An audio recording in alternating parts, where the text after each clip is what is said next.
Hello बच्चों, welcome to Srishti batch classes. हमने बच्चों 10 की एनसीईआरटी बुक से चैप्टर 4 शुरू किया था और इसकी एक्सरसाइज 4.1 हमने कंप्लीट कर ली थी। आज हम करने वाले हैं एक्सरसाइज 4.2 और इसके कुछ क्वेश्चंस मैंने बोर्ड पर लिखे हुए हैं। इन क्वेश्चंस को आज हम करने वाले हैं। तो ये फर्स्ट क्वेश्चन है, find the roots of the quadratic equation by factorisation. हमें फैक्टराइजेशन मेथड अप्लाई करके इन क्वाड्रेटिक इक्वेशंस के रूट्स फाइंड करने हैं। तो यहाँ पर ये फर्स्ट है, x square minus 3x minus 10 equals to 0।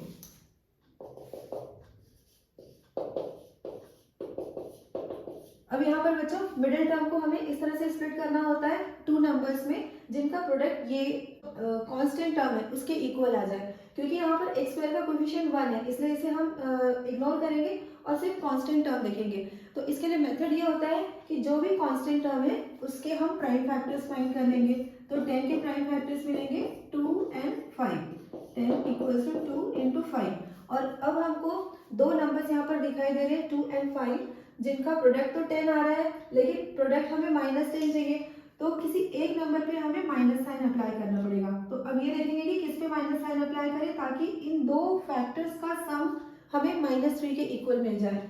तो माइनस साइन ऑब्वियसली हम 5 पर अप्लाई करेंगे। 2 into -5, द प्रोडक्ट इज -10। और अगर इनको हम ऐड करते हैं 2 और -5 को तो सम हमें मिल जाएगा -3। तो इस तरह से मिडिल टर्म स्प्लिट होगा 2 and -5 में।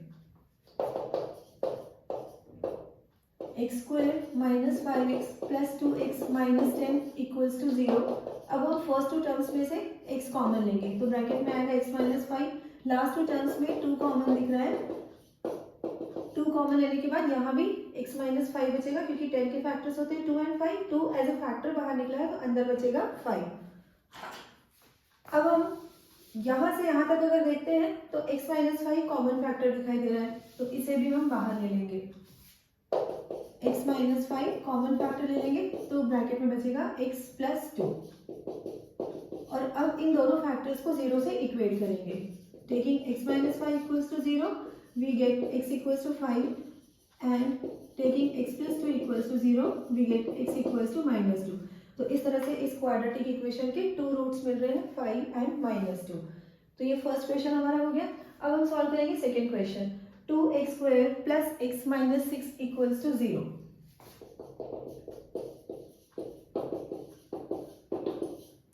यहाँ पर अब x स्क्वायर का कोएफिशिएंट 1 नहीं है। अगर x स्क्वायर का कोएफिशिएंट 1 नहीं होता तो फिर हम क्या करते हैं, इस नंबर को मतलब जो कोएफिशिएंट ऑफ x स्क्वायर है इसे मल्टीप्लाई करते हैं कांस्टेंट टर्म से। तो 2 और 6 का प्रोडक्ट मिलेगा 12 और 6 यहाँ पर नेगेटिव है तो प्रोडक्ट हमें मिल रहा है -12। फिर इस 12 के सारे प्राइम फैक्टर्स हम लिख लेंगे। तो 12 के फैक्टर्स होंगे 2, 2 and 3। 2 2 जा 4, 4 3 जा 12। तो इस तरह से ही हमने प्राइम फैक्टर्स लिख लिए 12 के। इन फैक्टर्स में से किसी एक फैक्टर पे हमको माइनस साइन अप्लाई करना पड़ेगा ताकि प्रोडक्ट नेगेटिव हो सके। तो माइनस साइन किस पे अप्लाई करना है और दो कौन कौन से नंबर्स हम यहाँ से ऑब्टेन करेंगे या कौन कौन से दो नंबर्स फॉर्म करेंगे वो डिपेंड करेगा मिडिल टर्म पे। तो मिडिल टर्म का कोएफिशिएंट है हमारा 1। तो हम यहाँ से फैक्टर्स ले लेंगे 4 and 3 और 3 पे हम माइनस साइन अप्लाई कर लेंगे ताकि प्रोडक्ट जो है -12 आ जाए और 4 and -3 का सम हमको मिल जाएगा +1। 2x square plus 4x minus 3x minus 6 equals to 0। यहाँ पे हमने मिडिल टर्म को 4x और -3x में स्प्लिट किया। अब फर्स्ट टू टर्म्स में से 2x कॉमन लेंगे तो ब्रैकेट में मिलेगा हमको x plus 2। Last two terms में से -3 कॉमन लेंगे तो यहाँ भी ब्रैकेट में मिलेगा x और यहाँ से आएगा 2 इक्वल्स टू 0। फिर हम कॉमन ले लेंगे x प्लस 2।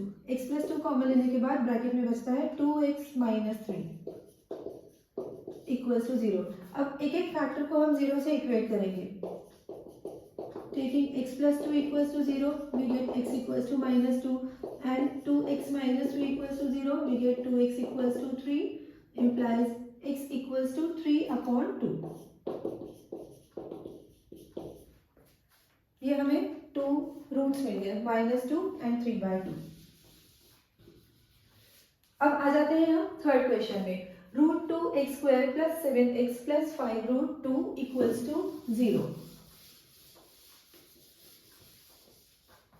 इसे भी हमें मिडिल टर्म स्प्लिट करके ही सॉल्व करना होगा।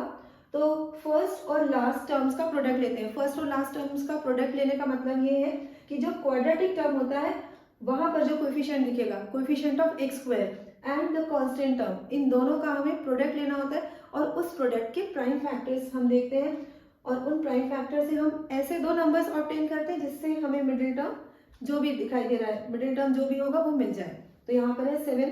तो अभी हम इस क्वेश्चन को करके देखते हैं।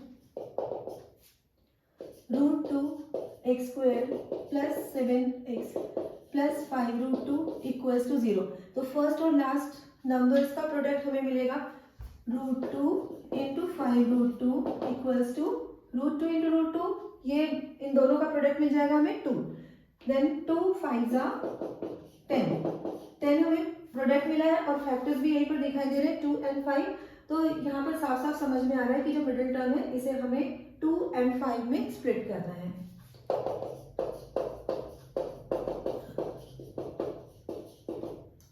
√2x², this is the first term. 7x को मैंने स्प्लिट कर लिया 2x और 5x में, और ये लास्ट टर्म है 5√2 = 0। इसके आगे फिर से हम वही करेंगे जो अब तक करते आ रहे थे। फर्स्ट 2 टर्म्स में से जो भी कॉमन दिख रहा है उसे हम बाहर ले लेंगे। तो इन दोनों टर्म्स में कॉमन है √2x, ब्रैकेट में फर्स्ट टर्म में से x बचेगा और जो सेकेंड टर्म है यहाँ से हमको मिलेगा √2। फिर लास्ट 2 टर्म्स में कॉमन है 5 कॉमन लेने के बाद अब ब्रैकेट में आएगा x + √2 = 0। अगेन हम कॉमन लेंगे x + √2, तो दूसरे ब्रैकेट में फर्स्ट टर्म की जगह पे √2x और सेकेंड टर्म की जगह पे 5 बच रहा है। दोनों फैक्टर्स को 0 से इक्वेट करेंगे 1 बाय 1, टेकिंग x + √2 = 0, x = -√2। और अब सेकेंड फैक्टर को 0 से इक्वेट करेंगे, √2x = -5 implies x = -5/√2।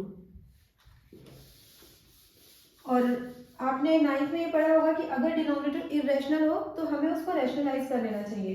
तो इसे कैसे रैशनलाइज करेंगे? √2 एक मोनोमियल है तो इसे एज इट इज न्यूमरेटर और डिनोमिनेटर में मल्टीप्लाई कर लेंगे। -5 डिनोमिनेटर मिल गया हमें 2, √2 और √2 का प्रोडक्ट होता है 2 और न्यूमरेटर में आ रहा है √2।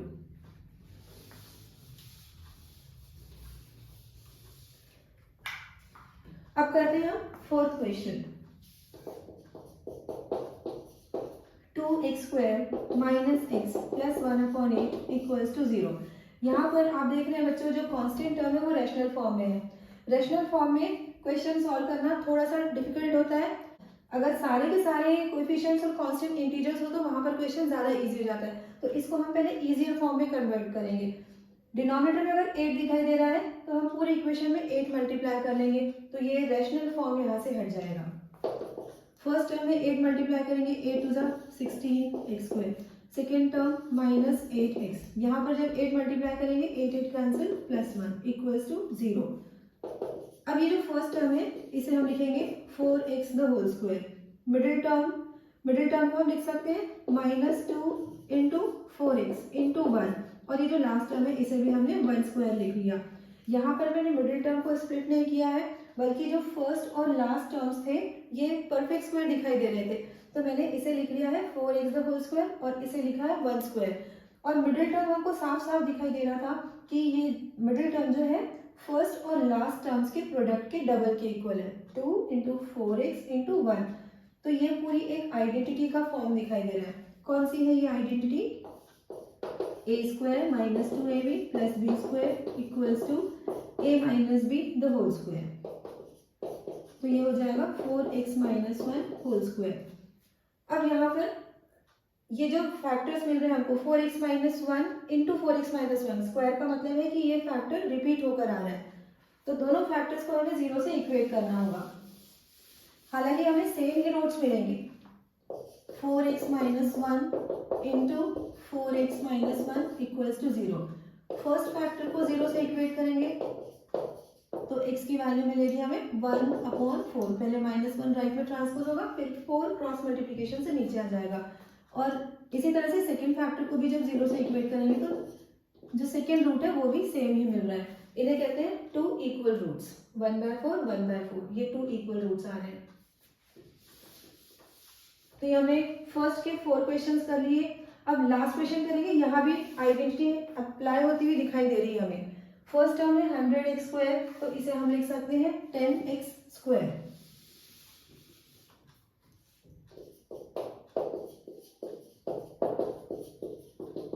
ये हमने पहले क्वेश्चन लिख लिया। अब जो फर्स्ट टर्म है इसे हम लिखेंगे 10x²। लास्ट टर्म को लिख सकते हैं हम 1²। और जो मिडिल टर्म है फिर से ये फर्स्ट और लास्ट टर्म्स के प्रोडक्ट के डबल के इक्वल है, मतलब 10x और 1 को इंटू करके फिर उसमें जब 2 मल्टीप्लाई करेंगे तो हमें 20x मिल जाएगा। तो फिर से यहाँ पर आइडेंटिटी अप्लाई हो रही है, a² - 2ab + b² = a - b the whole square. अब ये थ्री टर्म्स मिलकर बन जाएंगे 10x - 1 the whole square. Square दिखाई दे रहा है यहाँ पर, तो हम यहाँ पर दो फैक्टर्स ले लेंगे, 10x - 1 इंटू 10x - 1, और दोनों फैक्टर्स को 0 से इक्वेट करेंगे।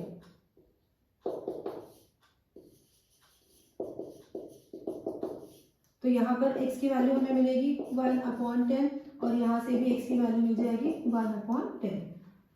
तो इस तरह से फिर से हमें टू इक्वल रूट्स दिखाई दे रहे हैं। तो आज हमने फर्स्ट के ये सारे क्वेश्चंस कर लिए और आगे कुछ वर्ड प्रॉब्लम्स भी हैं। तो इन वर्ड प्रॉब्लम्स में से कुछ वर्ड प्रॉब्लम्स आज हम सॉल्व करेंगे। तो देखेंगे question number 3, find two numbers whose sum is 27 and product is 182। Two numbers हैं जिनका सम 27 है और प्रोडक्ट 182 है, तो उन नंबर्स को हमें फाइंड आउट करना है। सबसे पहले इस तरह के क्वेश्चंस में हम नंबर्स को सपोज करते हैं, तो वो दोनों नंबर्स क्या क्या होंगे, x and 27 minus x। Question 3 का सोल्यूशन हम कर रहे हैं। Let the numbers be x and 27 minus x। इस तरह से नंबर्स को सपोज करने का क्या रीजन है, वो रीजन आप पहले समझ लीजिए। हमें नंबर्स का सम 27 बताया हुआ है और मैंने सपोज किए हैं numbers x and 27 minus x। अगर इन नंबर्स को हम ऐड करते हैं तो ऐड करने से हमको दिखाई दे रहा है plus x minus x cancel हो जाएंगे और सम मिल जाएगा हमें 27। तो सम इन दोनों नंबर्स का 27 आ रहा है, इसलिए हमने इस तरह से नंबर्स सपोज कर लिए x एंड 27 माइनस x। आगे कंडीशन लिखी हुई है क्वेश्चन में, product of the numbers is 182। तो दोनों नंबर्स का हम प्रोडक्ट ले लेंगे एज पर question, x into 27 minus x equals to 182। अब ब्रैकेट ओपन करेंगे, x into 27 minus x into x² equals to 182। इन दोनों टर्म्स को राइट हैंड साइड में ट्रांसपोज करेंगे हम, x² पॉजिटिव हो जाएगा, 27x ये नेगेटिव, प्लस 182 इक्वल्स टू 0। अब 182 के प्राइम फैक्टर्स फाइंड करेंगे। उन प्राइम फैक्टर से हम दो नंबर्स का ग्रुप ऐसा फॉर्म करेंगे जिससे सम हमें -27 मिल जाए। तो 182 का अभी हम कर लेते हैं प्राइम फैक्टराइजेशन। 2 से डिविजिबल है, 2 9 से 18, 2 1 से 2, फिर ये 13 7 से है, मतलब 7 से डिवाइड होगा 13 मिलेगा, और यहाँ पर 13 1 से 13 कर लिया। 13 भी प्राइम नंबर था तो वो 13 से ही डिवाइड होगा। हमको मिडिल टर्म चाहिए 27, तो यहाँ पर दो नंबर्स का ग्रुप ऐसा बन रहा है, 2 7 से 14, this is the first number, and 13 is the second number. 14 and 13 दोनों पे हमें माइनस साइन भी अप्लाई करना होगा, तभी product minus into minus positive मिल पाएगा और इन दोनों का सम -27 आएगा। तो अब 27 को हम स्प्लिट कर लेते हैं, -13 एंड -14 में, -13x minus 14x plus 182 equals to 0, और ये हमारा रफ कैलकुलेशन था। फिर हम फर्स्ट टू टर्म्स में से x कॉमन लेंगे, तो ब्रैकेट में मिलेगा हमको x minus 13। Last two terms में से -14 कॉमन लेंगे, तो यहाँ भी हमें मिल जाएगा x माइनस 13 इक्वल्स टू 0। अब कॉमन फैक्टर ले लेंगे हम x माइनस 13, तो तो ब्रैकेट में हमें फर्स्ट टर्म में से x मिल रहा है और सेकेंड टर्म से -14। दोनों फैक्टर्स को 0 से इक्वेट कर लेते हैं। x minus 13 equals to 0 and x minus 14 equals to 0। यहाँ से हमें x की वैल्यू 13 और इधर x की वैल्यू 14 मिल रही है। तो अगर हम x equals to 13 answer accept करते हैं तो दो नंबर्स हमें क्या क्या मिलेंगे, 13 and 27 minus 13 which is 14, that means 13 and 14। और अगर x की वैल्यू 14 लेकर हम आंसर फाइंड आउट करते हैं तो भी हमें सेम नंबर्स मिलेंगे, 14 एंड 27 माइनस 14 विच इज 13। तो मतलब घूम फिर कर आप चाहे x की वैल्यू 13 पुट करें चाहे x की वैल्यू 14 पुट करेंगे, आंसर हमें सेम मिलेंगे, 13 and 14। So the numbers are 13 and 14। Answer यहाँ पर जो x की वैल्यू निकलती है ये दोनों रूट्स हैं, ऐसी बात नहीं होती है, आप ये बात थोड़ा समझ लीजिए।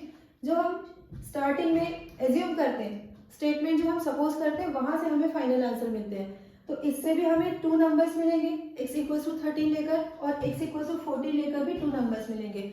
और इस क्वेश्चन में ये कोइंसिडेंस है कि दोनों वैल्यूज के लिए सेम आंसर मिल रहा है। The numbers are 13 and 14। तो आज के वीडियो में बस इतना ही। अगले वीडियो में हम एक्सरसाइज 4.2 कंप्लीट कर लेंगे। और अगर मेरी टीचिंग पसंद आ रही है तो प्लीज़ वीडियो को लाइक करिएगा, अपने दोस्तों के साथ शेयर करिएगा और चैनल को सब्सक्राइब करिएगा। Thank you so much for watching.